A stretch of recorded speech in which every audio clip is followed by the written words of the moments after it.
پۆلیسی شاری لۆس ئانجلس دەڵێت لە ئاکامی توندوتیژی شارەکە زیانێکی زۆری پێگەیوە.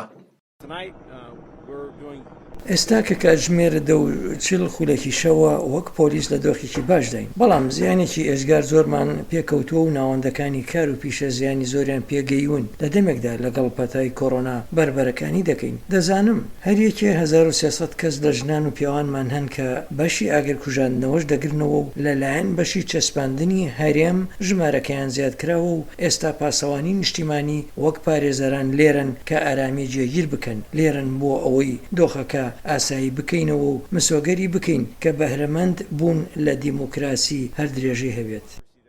ئەو خۆپێشاندانانە کە لە شاری مینیاپۆلیس دەستی پێکرد دوایەوەی پۆلیسێک دووشەممە چۆکی لەسەر ملی کەسێک بە ناوی فلۆید دانا و گیانی لەدەستدا.